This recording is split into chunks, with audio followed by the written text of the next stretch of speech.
welcome to the experience where we are shooting Nerdcular Warfare, the most epic debate game that has drawn on all of your nerdy knowledge.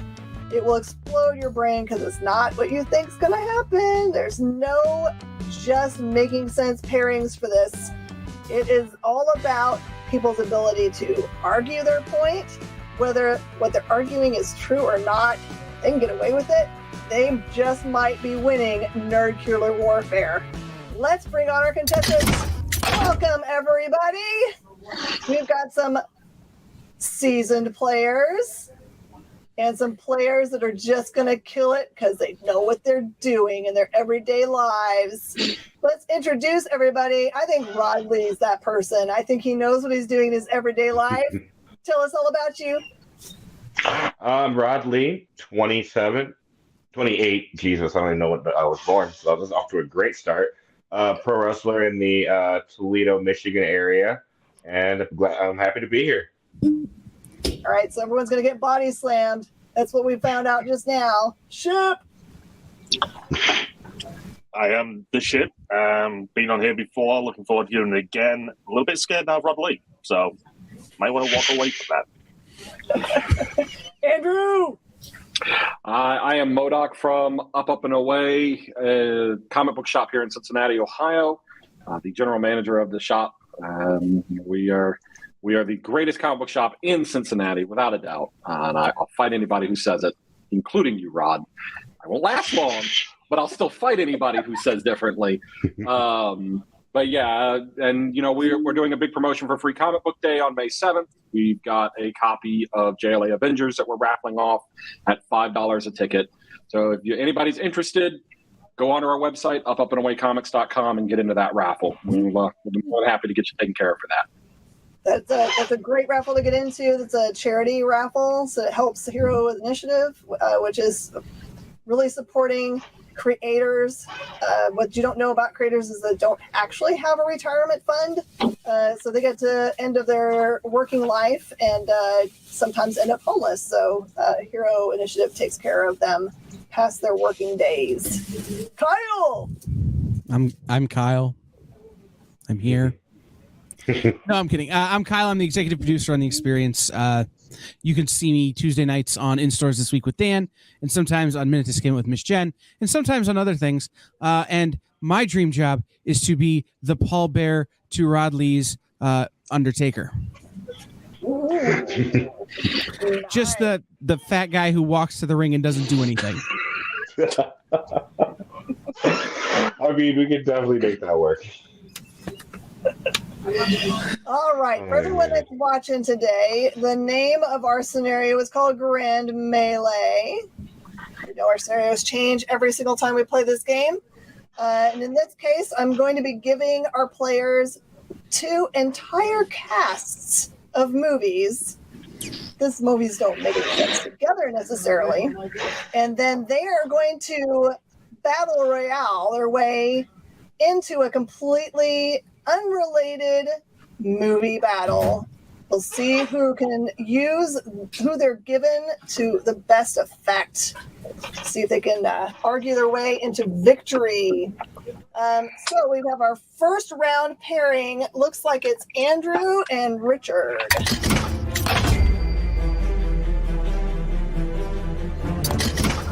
Okay, I'm going to give you guys your movies. So remember, you guys get to have the entirety of the cast or anything else you want to pull from these. It's all fair. So Andrew, your first movie cast is the cast of Bad Boys. Shipp, you have the cast of Kingsman. Okay. Andrew, you also get the cast of Free Guy. And Shipp, you have the cast of Ready Player One. To be fair. Ready for your scenarios? Scenario is you are going to be fighting the Battle of Blackgate from Lord of the Rings. Okay. Get my timer ready while you guys are thinking it all through. And we'll get rocking and rolling here.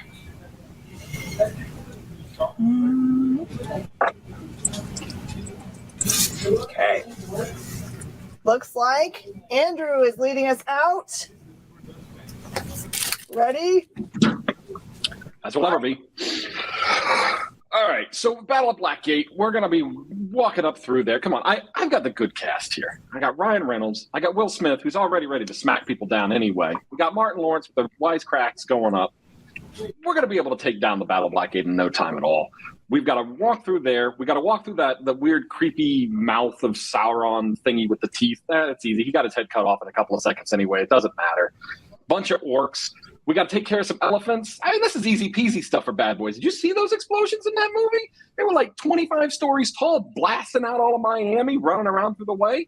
And then don't forget, we got Free Guy, which means I got everybody. He just puts on the glasses, selects the thing. I can throw out Mjolnir. I can throw out Cap's shield. I can then become the Hulk. This is great. We're going to walk through all of these people. We're going to get the Nazgul popping up. That's going to be easy, too. It's just a big, weird dragon thing. We can take out their rider in no time, punch that last guy in the face with the lightsaber, and we're going to win the day. It'll be easy. Sure. All right, so as we said, we're starting with this battle. First of all, I've got the ultimate cast in Kingsman. I mean, we do have some of the best agents that England's ever developed. They're also named after the Knights of the Round Table, which you know are some of the most badass warriors that you're going to get. So that alone is going to be able to get me straight through the gates. It's going to have no issues with getting through the Eye of Samurai. It's going to have no issues, period, when you look at Colin Firth being the head guy. Now, if we were talking about Kingsman, the original one with the Golden Circle, I also have Taron Egerton, great new guy, very fresh. I would arguably say the new Ryan Reynolds. He's funny. He's definitely taking on those roles well. And he's also very good at kicking ass when he wants to. Moving forward, where the fact that we're in the realms of Tolkien, we also have Ready Player One. These guys all were used to creating their own in worlds, developing anything they want to develop. And they win. Hold that thought. Andrew? Yeah, so you're talking to Kingsmen here. You know, these guys are, they're good at what they are. They're good with a gun. They're good with a whip. They're good with a lasso. It's very easy to take most of these guys down. For one of them, all you got to do is just stand on the left-hand side. You ain't going to be able to see because this is how he's acting the whole time. That's not a good thing when you're going into battle. You're already wearing armor. You're already wearing most chainmail. You're way down. It's just not going to work. And as for Ready Player One, they're children. This is easy peasy. I know they're playing video games the whole time. They're not actually used to playing real war. They're used to VR suits. No, now they're in the real battle. They're not going to know what to do. They don't get to put an extra coin in and get that magical one-up like he gets at the end of the movie. That doesn't happen in real life. They're going to be able to be taken down. Whereas the bad boys, these guys are life and death, drug-dealing battlers who take care of all the bad guys. And Free Guy, he's fighting for the best thing ever, survival. And you can't beat that when it comes to a battle. So I'll throw it right back at you. Bad boys, like seriously, you're wearing bulletproof vests. None of the guys in Kingsman have to wear bulletproof vests, and yet they still survive. No offense, they're obviously still damn good. Oh yeah, because they're English. I'm going to keep pushing this fact. Colin Firth played the damn king. He doesn't have to have anything else but that. He could actually fight you one-handed with only that left eye. Because you know what? The right eye is just enough that he can bitch slap you with it. That's all that matters. Ready Player One, though, is going to be coming back to this side where you're saying they're kids. Kids are our future. They're the ones which we're fighting for anyway, so you know they're going to fight for that. They've already had the magic level up because that's how they got to this first battlefield in the first place. To end my report, though, at this point, I have Samuel L. Jackson. Enough said. And I'm closing it at that point. Yeah, Samuel L. Jackson ain't going to help you when you come up with Will Smith smacking you right across the face on that. You can talk about smacking all you want, but I got Will Smith, baby. Thanks for that 10 seconds, by the way. Perfect. I have to give you it because at that point I ran out. I don't think that's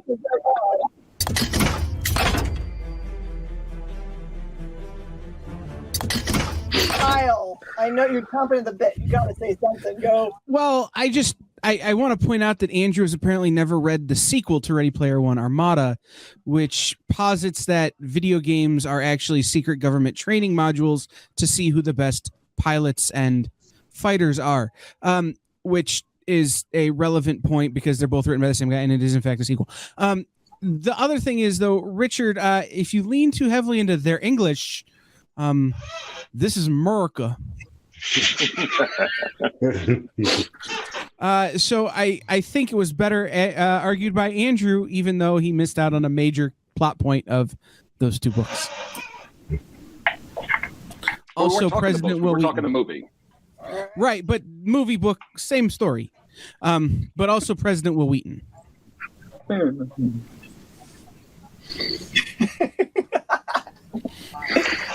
All right, Rod. What do you score this round? What do you have to say?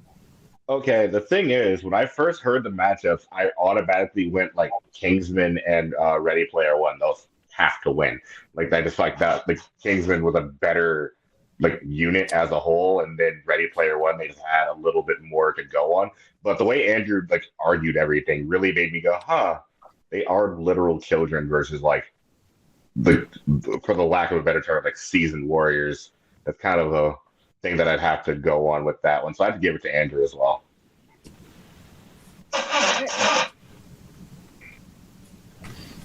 And I'm going to give my point to Andrew for the reason that I think Andrew is the only person that actually used the scenario of the battle and talked about just about every creature and being that they might encounter and how they would take care of them.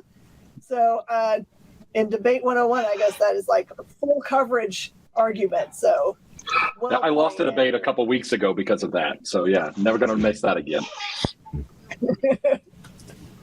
All right, let's do a repairing. Let's bring our other matchups to the front. Kyle and Rudley.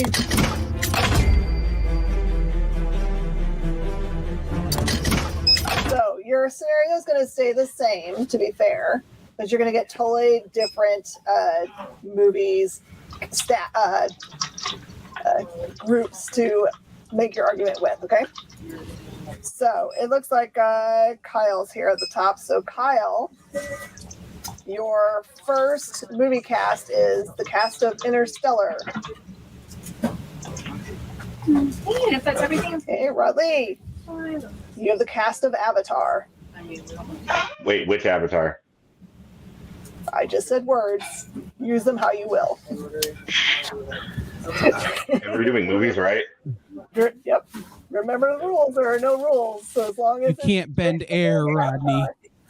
I mean, I can if I really want to.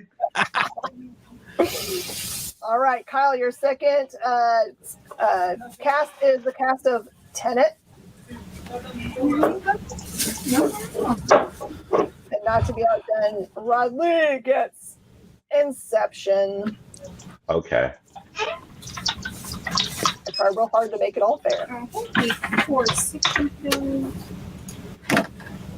Okay, and it looks like Kyle is leading out this round. Kyle, fight. Michael Caine. Okay, he's in both movies. You know who else he is? He's freaking Alfred in the Batman. You know who else is in who's in Tenet? The Batman, Robert Pattinson. Like, granted, they only needed him from here down, but still, he's the Batman.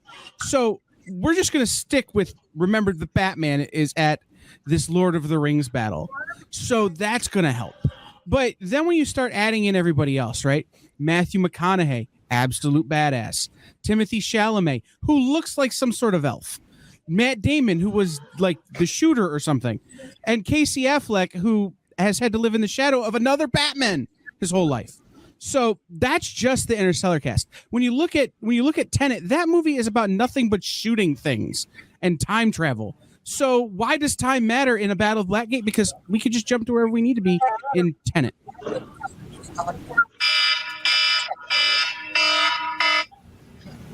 All right, Rod. Okay, so a few things I want to bring up. First of all, you bring up that the Batman will be at this battle. Do you know who's in the cast of Inception? Tom Hardy. Who is Tom Hardy?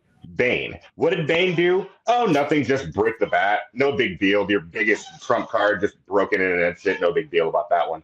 The thing is, I have the cast of Inception. We're not even going to make it to the battle. We're going to make this battle not happen because they're going to go into their dreams like 2 weeks beforehand, and they're going to be like, you know what? That's just not a good idea. Let's just not do that. Let's just, talk it out and just give them what they want. And then I have the cast of Avatar, which I literally had to Google because no one remembers that movie, but just like Tenet. But we have Zoe Saldana, who's just amazing at everything she does, including putting arrows through monsters' heads. So if you really think that you have a chance in this battle when I have 2 of the highest grossing movies of all time, you're mistaken. Kyle, ouch. I also have a Spider-Man, by the way. I have Topher Grace, who, granted, he was in the worst Spider-Man movie, but he was still a Spider-Man. Technically, he was a Venom. It doesn't really matter. He's in the Spider-Man universe. But then I haven't even gotten to the women yet. I have Catwoman and Anne Hathaway. Like, there's all of these great people in these movies, but we're in the Lord of the Rings universe. Do you know who else I have in my cast?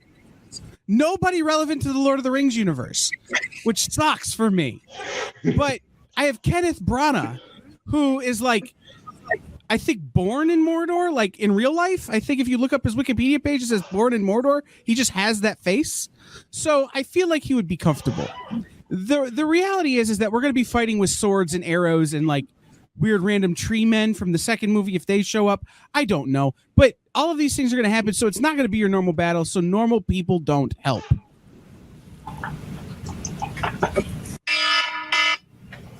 All right, Rod, bring us home.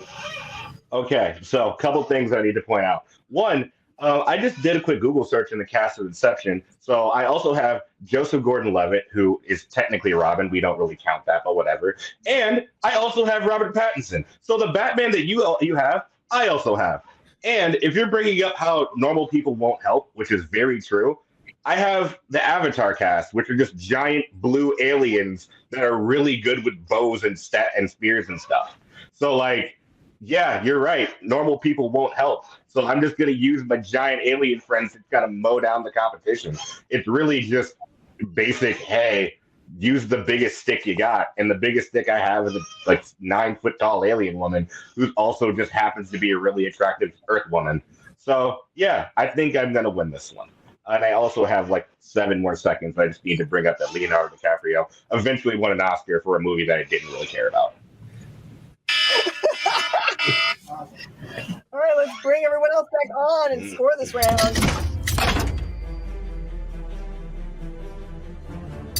All right, Shipp, what do you have to say? All right, first of all, for someone who keeps on saying America, you seem to rely on English actors a lot. Just saying that, Kyle. Kenneth Branagh, Robert Pattinson. Oh, yeah, all English. For you, Rod, though, you missed a huge loophole in Avatar. Sigourney Weaver. Arguably the best badass female who could kill any alien on the planet. You could totally drop her into anything with Tolkien, and she'd still kick ass. But other than that, I would say my point is that she's still going to go to Rod, only because I feel that you had a little bit more of an argument, which wasn't surrounded around Batman. Okay. Andrew. You got both good points. I'm realizing that me listening to the audiobooks for the Lord of the Rings trilogy is definitely my improvement on this battle. But I got to give it to Rod for one very good sentence. 9-foot alien blue woman who is also a very attractive actress. Yeah, you win, buddy. Sorry, that makes your argument, man. Even with the Michael Caine voice, but Rod, you should have done the I'm Bane voice. I could have got you better points too, because he's Bane. But no, yeah, Rod, without a doubt, 9-foot tall, blue hot women. Yeah, you won. That's it. We're nerds. We all admit it. All right, and Kyle, I'm giving you my point for a technicality that Rod did. That's he showed his belly. And by mentioning while in the rounds that he did not know Avatar, it's okay to not know a thing, but you should never show your belly in such things. I've never seen any of the 3 movies. Oh my I was going to say, I'm really stumbling on a lot of these. I've never I seen realized I Tenet don't have a life. or Interstellar, and I've only seen the second Lord of the Rings movie. So the whole time I thought we were talking about the Battle of Helm's Deep, which is the battle in the second movie, which is the only movie I've seen. Oh. Well, I've seen Avatar.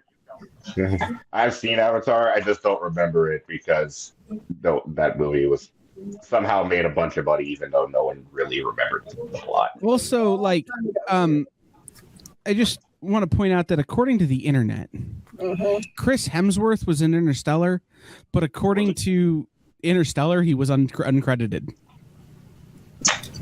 How does Thor go uncredited in Interstellar? I don't know. I can't actually remember him in it. That's funny. Maybe It's he a was cut out. monetary thing. Maybe he was cut out. That's why he's uncredited. Oh no! If he doesn't get a paycheck, he doesn't get credited. Part of the union. Right, but that's what I'm saying. Maybe he was cut.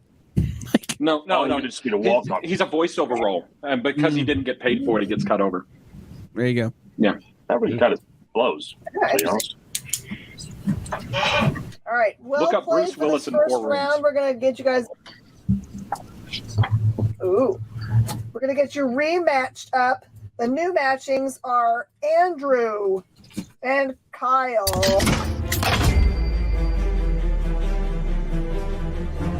We have a whole new scenario for you guys. This is going to be a really fun battle because it has so much that you guys can use in it. Your battle you're fighting is the battle at the of Endgame from Avengers. Pretty wide open space for y'all. Okay, so Andrew, your first movie cast is from Ever After.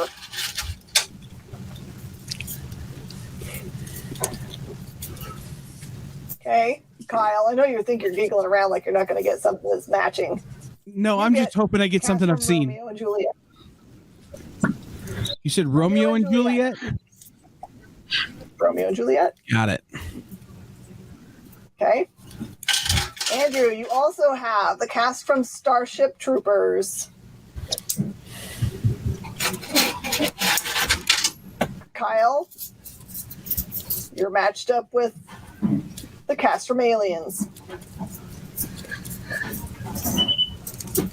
This is going to be an interesting one. See if you can not tread over old ground. Okay, leading out is Andrew. Andrew, are you prepared? Ready? Fight. All right, so we're doing the final battle in game. We've just seen Doctor Strange. All the portals back up for us, and everybody's coming through. And who comes through but Toby Jones? That's right. The main bad guy of Hydra himself walks through the portals because he was in Ever After, if you didn't know that. We also get Drew Barrymore, Angelica Houston, one of the evilest evil godmothers ever known to mankind. So they're all going to be fighting with their swords and shields, and they're going to be doing minuscule. And then right after the Scarlet Witch does her crushing blow onto Thanos, he calls for all fire. We're not going to have to worry about Captain Marvel coming. No. I'm going to have bugs shooting poop at people because that's right, Starship Troopers, the aliens, shoot their fecal matter across space and do cosmic math to do damage to Earth. Think about it. They beat Earth with math. If you can beat Earth with math, you win the game. Kyle. I don't need to beat Earth with math. I'm going to beat Earth with the English language. Because wherefore art thou Captain Marvel in the end of Endgame? Like, the most powerful character in the Marvel Universe wasn't in the battle. Okay, anyhow. But in the meantime, I have the Murderer's Row. That is John Leguizamo, Leonardo DiCaprio, Harold Perrineau, Paul Sorvino, Brian Delaney, Paul Rudd, Ant-Man. Hey, he was already there. So now I've got Ant-Man as Dave Paris in Romeo and Juliet. So, like, this is maybe the funniest character in the whole movie is also Ant-Man, who's maybe the funniest character in the Marvel Universe. So, like, we could stick there. But if we want to talk about aliens, these people had to battle a xenomorph. And you have Sigourney Weaver, who literally the xenomorph falls in love with and is like, the mother, like, Yeah, so let's go back to who you think you have. I have Michael Ironside. I got Michael Ironside. Okay, that's like saying I got Arlie Ermy in my battle. I'm going to be able to walk through that because these guys that from Starship Troopers, not only do I still have the math and trigonometry and geometry fighting you with giant things of alien fecal matter flying into the spaceships, but I'm also got guys with machine guns, which, by the way, while they may have looked like the ones from Aliens, are not the ones from Aliens, and the uniforms that they're wearing, which, by the way, were also the same uniforms as, anybody? That's right, Power Rangers Time Force. So I'm going to get the Power Rangers Time Force guys coming along with me because we're sharing the same uniforms, baby. We all got the same equipment. So I'm going to be having no problems taking out Thanos all day, every day. And then I'm going to have Neil Patrick Harris coming up there, swooning all of your females. There's going to be the end of Sigourney Weaver because NPH is going to be cutting jokes up the entire time. Doesn't matter where he plays, it's going to be game over, man. Game over. Kyle. these violent delights have violent end, and in their triumph die, like fire and powder, which thy kiss consume. These people know violence. You're battling the armies of Thanos. You need violence. Everyone dies in Romeo and Juliet. They're prepared for it, right? But let's talk about aliens, shall we? You want to talk about Michael Ironside? I have Bill Paxton. I have the movie president, right? Like, he was the president and everything. I have Paul Reiser, the creator of the single worst sitcom ever made, The Paul Reiser Show. All right? It lasted 2 episodes. Like, I have Michael Bain, who is awesome, but doesn't get enough work. And when you really think about it, if you're going to put Shakespeare and the cast of Alien against Thanos, he's just going to get confused. All right, let's score this round. I really want to call you on something. I also want to call him on something. Let's Get it, see if Rod. someone else calls on something. Let them call. Rod, you want to call Kyle on something? No, not Kyle, Andrew, actually.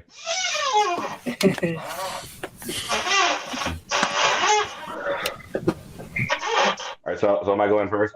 Okay. Oh, go ahead.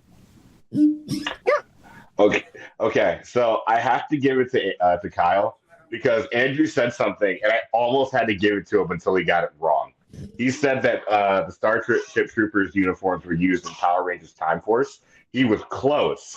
It's Power Rangers Lost Galaxy, and you were close, but no. Time Force is my favorite, but no.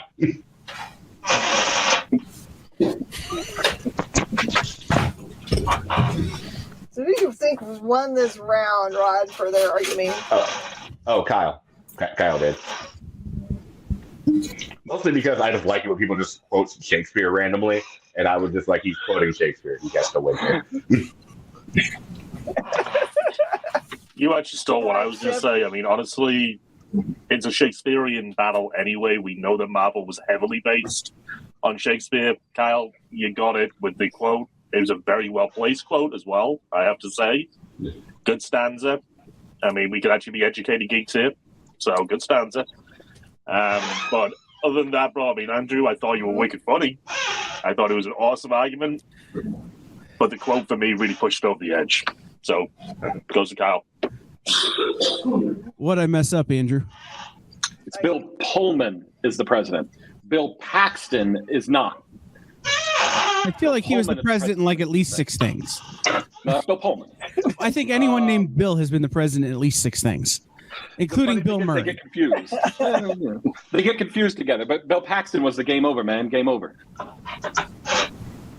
And I am going to award my point to Andrew because I feel like if he had gotten to just walk away and not even use his last minute with his finishing move in the first round, it would have been a different game. So I didn't want that finishing move to be forgotten. Well done, Andrew. All right. Shipp and Rodley, you're up next.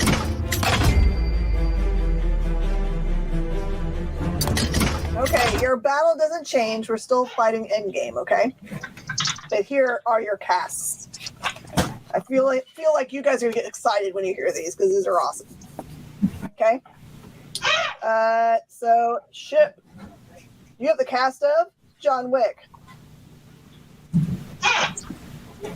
Rod Lee, you have the cast of The Matrix.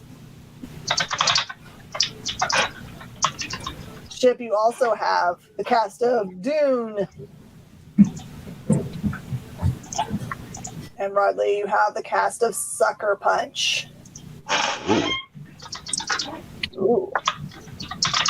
This should be epic. Leading us out this round's going to be Shipp. Ready? Fight. Whoa, sorry. Let me get it back where it's supposed to go. There you go. All right, so we're in Endgame. Doctor Strange just got all portals open. And who do we come out but Zendaya? Now, I'm bringing up Zendaya for a reason because I personally am an MJ fan. I think that she is arguably the best character in Spider-Man, even the fact that most people don't see it that way. But we got Zendaya coming through. I also have Aquaman. Interesting concept for the battle, but we've got Jason Momoa, which when you throw him into pretty much any argument, you're kind of going to win. Teaming him up with John Wick, though, Keanu Reeves is the icing on the cake of any battle on the planet. He can pretty much take apart any person within the endgame scenario. He doesn't need any special tricks because he can use any bullet he wants. He can use any card he wants. And he can create the battle for his own timeline. That in itself is pretty amazing. All right, Rod. I love how you did the hard part for me and brought up Keanu Reeves because for all intents and purposes, in this battle, John Wick is just a poor man's Neo. Neo can do anything and everything John Wick can do better, faster, without even trying. And then we also have the rest of the Matrix cast. We have, Carrie-Anne Moss as Trinity. We have Lawrence Fishburne, who's just awesome and great to have around. And then we also have Hugo Weaving. I mean, right there, the Matrix cast alone puts in so much work that we don't even need to bring up Sucker Punch, which I'm going to anyway, because Sucker Punch is an awesome movie, and I like talking about it. I mean, we have Vanessa Hudgens, who is also in High School Musical 2, which is the best High School Musical. And if you have a problem with that, you can fight me. And we just have Zack Snyder's brilliant, beautiful aesthetic over an Avengers movie, which I would really like to see, even though I do not want him to direct an Avengers movie, because that would be bad. We also have Oscar Isaac, who is also in Star Wars. It's just... Hold that thought. So I'm going to come right back at you swinging. I'm going to come swinging hard from the left field at this point. I've got the leader of the NWO. I literally have Kevin Nash. I have Dave Bautista. I have more WWE X character creations within this battlefield than any other movie combined, which I actually didn't realize until I started looking at the cast. On top of that, I have Ian McShane. Now, if you don't know Ian McShane, he is probably the most conniving guy in the world. He is my secret killer. He is the guy that I can tell you will come through the portal, go up, make friends with Thanos, and then turn around and stab in the back. That is Ian McShane, pretty much in a nutshell. When we keep going, we got William Dafoe. William Dafoe arguably played one of the greatest villains in the Marvel Universe. Coming in as Green Goblin, he has all the powers of the pumpkin bombs. He could go in at any point and just throw those through the portals and, again, decimate Thanos. You are looking at the ultimate team between John Wick and Duke. All right, Rod. You bring up Kevin Nash, like Kevin Nash isn't known for tearing his quads just by walking down the street. What do you think he's going to do in an Avengers battle? I love Kevin Nash, like God knows I do. And when he sees this video, he's going to give me shit for it. And I'm sorry. But also, like, dude, come on. You gotta play to people's strengths and weaknesses. Batista, yes, I will give you that one. But Kevin Nash, like, come on. Anyway, you're just not really understanding how powerful the Matrix universe is compared to what, like, it fits into the Marvel MCU so well that it might as well just be a part of it. You have a character that can literally just go God mode and just, okay, you know how Scarlet Witch was just destroying Thanos? You have two of that now. And that's just because he doesn't want to be there anymore. So I don't think there really is anything that your cast can do against mine, especially when we just have Keanu Reeves anyway. Perfect. Let's cast. I don't know how we're going to score this one, but let's try. Who wants to jump into the fray? Andrew, go ahead. Okay, first off, I want to deduct a minuscule point from Rod real quick. You could have said, yeah, you're right, you're going to win the battle because Dune is long and boring and you're going to put me to sleep, and that's going to win the battle. And that would have been a very true statement, too. But I got to give my point to him. The Kevin Nash line, dude, that's it. That's the point. Everything else is mute. That line there was the best. Yeah, that's it. But yeah, no, Dune, boring, man. No. Kevin Nash, that was your winner point. Definitely goes to Rod. That was exactly what I was going to say, because in a week's time, I'm going to show this clip to Kevin Nash when he's at a convention I'm also at. So, that's a thing. He is a guy who's known for pulling his quad, just breathing. I thought Shipp was doing really, really well until he invoked Big Sexy, and then it was downhill from there because you brought it into the wrestling realm and Rodney cut a promo on you. Well, and we got to give it to Rod anyway because once Kevin sees this, we won't have him anymore. So he's got to have a small victory before then. What's worse is my trainer is going to just kill me for this because he's also very good with Kevin, very good friends with Kevin Nash. So I'm just like, I'm going to hear about this later. I personally think you roll your death ticket on that point. Your death warrant is signed, sealed, delivered, and you're done. I mean, that was definitely me winning a battle and losing a war. Right. So at the tables next to each other, Kevin and X-Pac. So this is going to be very fun to show them. Oh, God. We'll send flowers. Remember me as I was, not as I am. I am also giving the point to Rob, but for a different reason, even though I did love the Nash line. It was the line that he dropped that the difference between Neo and John Wick are hugely different. Because like when he calls him the poor man's Neo, that line got him my point. I was actually going the other direction until the Kevin Nash line because you missed out on basically playing the Neo is a allegory of Jesus, so you have God on your side. That is very true. I did say God mode, but I didn't bring up Jesus, so you got a point there. We get to Sorry, Shipp. rematch. So you guys have watched each other battle each other. Now you can use what you know of the other people's fighting style, right, for this next round, which is cool. So you've got as matchups now Andrew versus Rodney.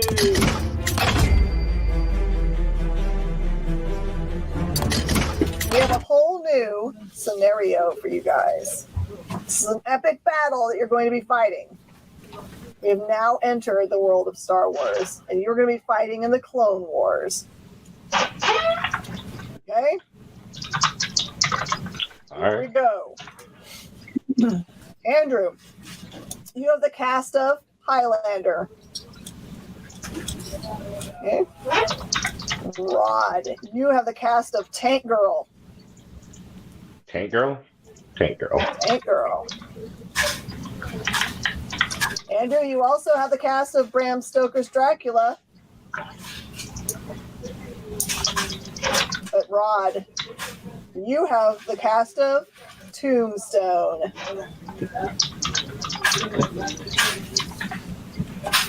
Okay. I'm going to switch up the lead out because Andrew's had to lead out every time. So we're going to switch it around and Rod's going to do the lead out. Ooh. Ready? Bye. 1 second. All right, look, we're going here. So the thing about my cast, automatically that we need to remember, is that Ice-T is there. So we're gonna have to take a long time to just explain everything that's happening, and then he's going to explain it back to me in the most wide-eyed way possible. But once he understands what's going on, it's game over for everyone else on the field. And then we also have both Val Kilmer and Kurt Russell. Val Kilmer, a former Batman. So we've already talked about how Batman is a dangerous person to have on the Clone Wars battlefield. When you're already fighting clones of one person, that means you only need to figure out how to beat one person a bunch of times, which is something Batman can do. And then, like, right there by itself, I feel like kind of establishes my point. But then we also have Jesus, my bad. We have Doug Jones, who is one I've actually met, really great guy, and he's just been in a ton of things, including a lot of horror movies, which are not a good time for anything on the battlefield. All right, Andrew. Okay, so we're doing the battle in the Clone Wars. We're not really sure which one, but we're on some weird, freaky-deaky planet. On my side of the field, I've got a pretty decent cast of people. Christopher Lambert, Raiden. Right, Raiden. He's Raiden. He's supposed to be Raiden, but he's Raiden. We got Sean Connery. We got the James Bond, who's playing the Spaniard, even though he's not Spanish and he's Scottish. Well, it doesn't matter. Then we get something better, because you said it's the Highlanders, and I actually know a Highlander. I know WWE Highlander Roy McAllister. He used to be my boss, so he's going to be there too, because why not? Scottish people will like to get together. And then I might get Dracula, and while it's Bram Stoker, I'm going to go for the better route. I'm going to get Leslie Nielsen as Dracula, and he's going to be able to come through there, and he's going to win any battle against any other alien, because he's Leslie Nielsen. He's going to get you with slapstick. He's going to get you with falling over. So we got swords. We got tombstones. We got comedy of all kinds of shapes with Leslie Nielsen. Woo. All right, Rod. Thing is, you brought up Roy McAllister, and I don't know why we keep bringing up wrestlers, because what's going to happen with him? He's going to be fired for being in the wrong place at the wrong time. So that by itself, again, it makes everything you said irrelevant. And then we're just talking about the Highlanders. There can only be one Highlander, so I'm assuming you can only have one Highlander member on the battlefield at any given time, because that's kind of how the show works. And I don't think that's conducive for a large-scale battle. I don't think so, at least. I mean, yeah, you have Leslie Nielsen, but these are like clones. These aren't, people, really. They've been modified. So I'm assuming they've been modified to not have things like a sense of humor. So I don't really know what slapstick comedy is going to do in that situation when you're, in a fight to the death. That's just my opinion. I think I love a good jokey joke. I'm full of jokey jokes. I just don't think there's a appropriate time and place for them, and being, in a life or death situation isn't one of them. Andrew. Master Yoda would be very disappointed in you for thinking that these clones don't have personality.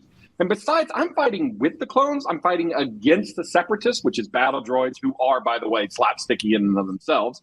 The Geonosians, who look like giant squishable bugs that slip and slide around all over the place. Very easy to take care of. Not a problem there whatsoever. But I really, there's multiple Highlanders. Because we had Christopher Lambert and Sean Connery both at the same time as Highlanders going through it. And Dracula is just going to be able to go through and mind control anything that's not of a robot sentience, and then we're just going to slice them all up.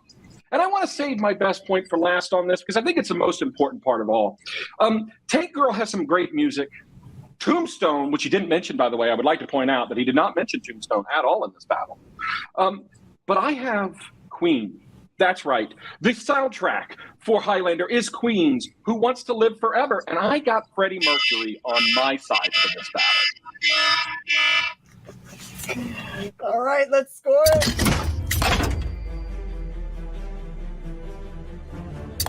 So my point goes to Rodney, because he did mention Tombstone. He called out Val Kilmer. Oh. Mm-hmm. We did. Also, Bill Paxton was in Tombstone, too. He was. Pretty full circle. Was he the president? So was Michael Bain, ironically. So, Tombstone was a badass movie, though, really. Mm-hmm. Shipp, feedback. I'm actually going to push it to Rod as well. I think the wrestling thing has kind of backfired on both me and you, Andrew. Like, as soon as we bring that into any context, we pretty much done. Right. Although, again, I think Rod has caused himself possibly professional suicide by a couple of his comments in this video. And I will be really excited to see that video of him possibly jackknife powerbombing you through a table. Take the bump. That's all I'm saying. Just another little thing that points me towards Rod. If you're going to mention Scottish pro wrestlers, Drew McIntyre is actually currently Scottish, currently a pro wrestler, and currently relevant. But he wasn't part of the Highlanders. That's true. But he does look like a Highlander. If he told me he was the Highlander, I'd believe him. I'd just be like, you know what, you're right. You go ahead and be the Highlander. I'm going to go over here and not question you. All right, everybody. I'm going to give my point to Andrew because he has successfully done like the complete ignoring of all the rules that I like so much and just like saying, I don't like this Dracula. I substitute my own. Point to Andrew for substituting whatever he wants in his argument. Good job. All right, Shipp and Kyle, come forward.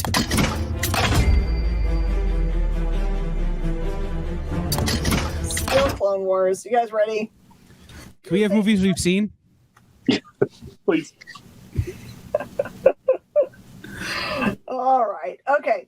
So, Kyle, you have the cast of Mallrats. Shipp, you have the cast of Get Shorty. Kyle, you also have the cast of Fight Club. And Shipp, you have the cast of Moon, starring Sam Rockwell. Moon? This should be a very difficult round to argue. Don't disappoint me. All right, so leading out is going to be Shipp. Oh, my phone closed. Sorry. Ready? Fight. Okay, I'm doing some quick research while we're going. So we're in the Battle of the Clone Wars. I have Benedict Wong. Love him. Coming out firing. I think, he's got the powers of all sorcery. He can definitely assist with going against the Jedi if needed. But in this time, he's going to be obviously General Grievous, so we can be kind of battling that way. On top of that, I'm going to be looking at other areas because the Get Shorty cast, I've just got so much more to choose from. I have John Travolta, which, he could be dancing his night away if he needs to. I'm sure some of those Saturday Night Fever moves could come into play in Clone Wars. They're possibly even designed around Clone Wars. Who knows? Danny DeVito pulling in from the sidelines. You're definitely going to be throwing him in there. He can be definitely the Yoda.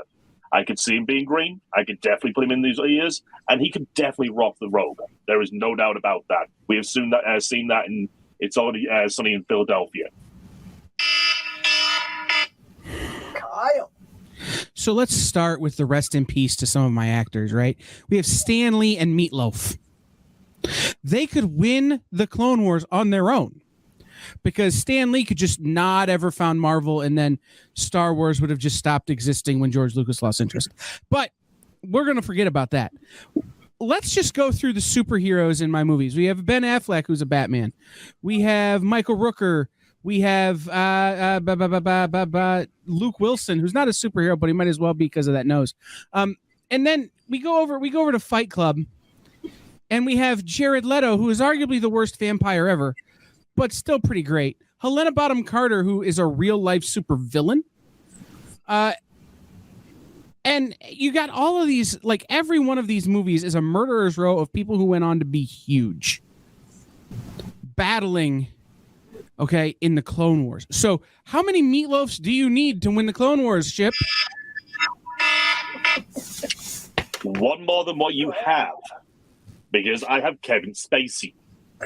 Arguably the most sociopathic actor you were going to get. Now, he's not really popular right now. We know this, the cancel movement and everything else, but he is still going to be a pretty badass person on the battlefield. Marrying him with Sam Rockwell. Now, Sam Rockwell is a genius when it comes to character creation. I think not one of his best movies, but one of his best switches is in Charlie's Angels. I mean, he played the ultimate bad guy with that. He went from the little sappy little guy to being the mastermind of the whole thing. So he showed his tenacity. He showed that he would actually go into battle. He showed that he wanted to fight and he wanted to actually win. So I will give that to Sam Rockwell. You got to put him there. Going back to the Get Shorty thing, though, I mean, you literally have a row of so many characters that you could place into battle and not be worried. Jacob Vargas, the Mexican guy that is in everything. So Wow. I didn't mention in my first argument Brad Pitt and Ed Norton, who are the same guy, but also different guys, who are also both sociopaths. And as someone who works in the mental health field, you know how dangerous these people are. So let's just discount for a second everybody else and remember that we have those two lunatics. But then we add in Jason Mewes, okay? Who is... We've all seen the movie. We've all seen the Tuck. It's that person is just as crazy as Buffalo Bill from Silence of the Lambs. So you add him and Kevin Smith and Jason Lee. Okay. So these are guys who literally have been stormtroopers, like in Star Wars.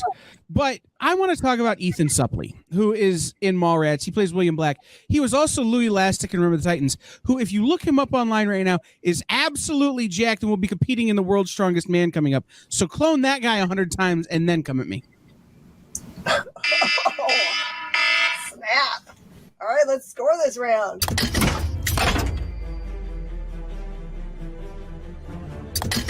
All right, Andrew, you want to lead us off? No. Rod, what do you got, man? Go ahead, Ron. I have to give it to Kyle because he didn't bring up Brad Pitt and Edward Norton when he was talking about superheroes at first, and then he brought him up again at the second half, and I was like, okay, there you go, I got you now. And I was just really hoping he'd bring up the Vanisher, which he kind of did. So Kyle got that. Okay. I can't give it to Kyle. Good argument. It's a great argument. You did a good job. But the whole Stan Lee founding Marvel thing, man, makes me give you loss of points. I gotta give it to Shipp because of that. That's It's fair. that is and dude, like, I have Kevin with me. Like, I keep Kevin with me. Like, sorry, man, I can't. I just got to go to Shipp. And I think I'm the only person here who's seen Moon. So I'm very disappointed that I know that movie. I've never even heard of that movie. He's on the moon, and he's a clone on the moon. And when he dies, his clone replaces him, and it's just this endless cycle. I did give you guys both movies that starred really one person. So Yeah. Moon's a great movie because it's literally just him the entire time. It's a great film. But yeah, I realize that I really probably should start seeing sunlight more often. Perhaps put a window there. To the ship. Which leads us to the final round. Because you guys could figure out who is playing in this final round. It's Rod Lee and Andrew.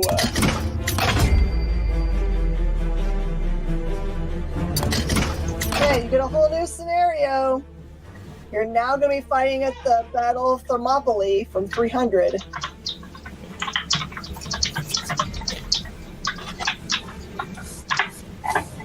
Okay. Andrew, your first cast is Monty Python, Holy Grail. Look at his face. And Rod, you've got the cast of Serenity. Andrew, you also have the cast of Men in Black. And Rod, you have the cast of Ghostbusters.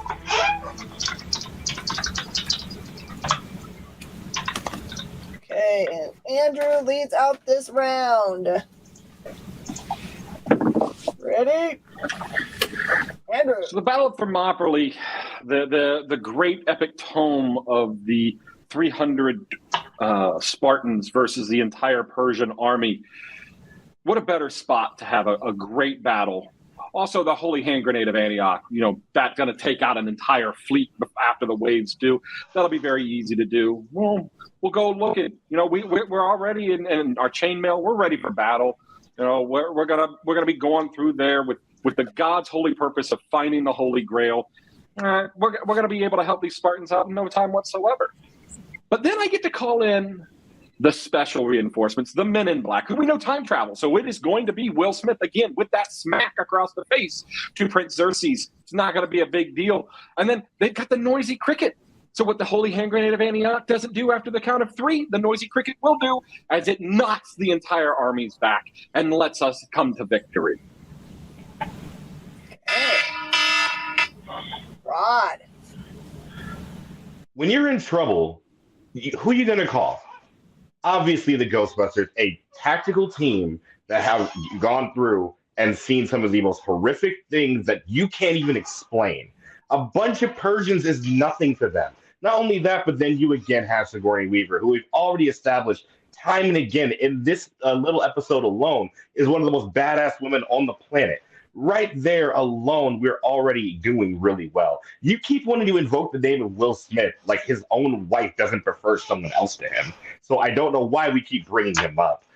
Then we also go over to Serenity. We have Nathan Fillion, who's been in a ton of stuff. And this, obviously Castle is a big influential thing, as is a little known thing called Firefly that people will not shut up about.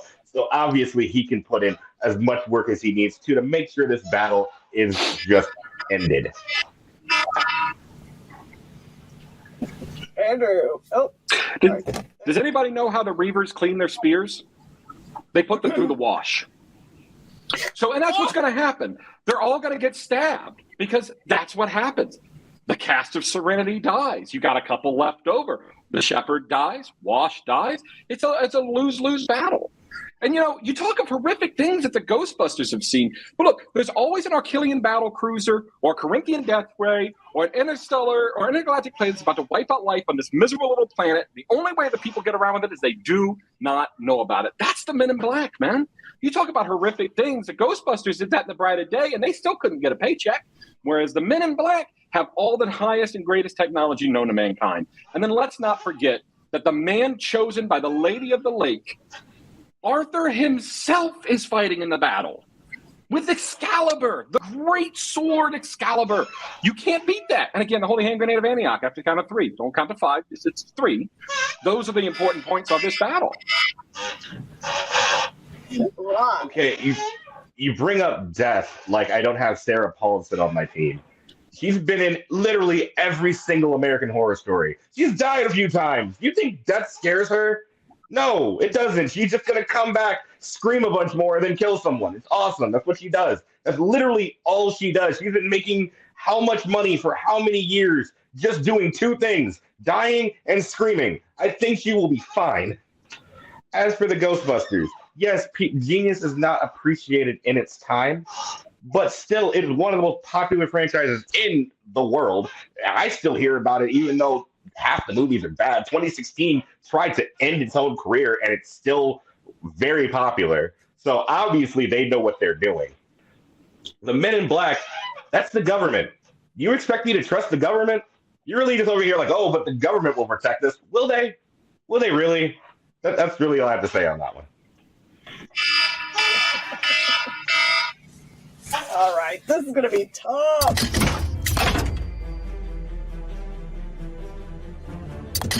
Andrew, who did you forget from Men in Black, buddy? Biz Marquee and Tony Shalhoub. Biz Marquee gets you points just for referencing the Biz, the great one, human beatbox. And Rodney, I have to commend you on invoking the name of my friend Sarah Paulson, but leaving out the show that I met her on, which was Studio 60. So for me, this was really a toss-up round. I thought Andrew's argument was strong, but I thought Rodney's was funnier. So I'm going to go with Rod. All right. Shit. Kind of got to go in the same vein, to be honest. I mean, Andrew, you've got a lot of good, solid arguments with your argument. It was the funniest, which got me. Some of the quips. My point goes to Rob. Rod, even. All right. Then it doesn't matter how I score because we've got a new winner, Rod. Since Space Cadets is sponsoring Nerdcular Warfare, Rod, you have $50 to spend how you wish at our store or online in any of our ways to buy from us, eBay or Shopify. And Andrew, you've got 25. So use it wisely. Thank Thanks everyone for joining us for this recording of Nerdcular Warfare. See you next time. So if you watched this show and thought to yourself, I could argue better than any of those folks, I can take home the prize, or at least I want to try real hard, you should totally get in touch with us. There's information on the screen now to allow you to sign up to be part of this fun thing that we shoot every single week. So you can win prizes and or just go for a glory of saying you know more than anybody else, or at least can argue your way out of anything. All right, everybody, thank you for joining us for this episode. We'll see you guys next time for another Nerdcular Warfare.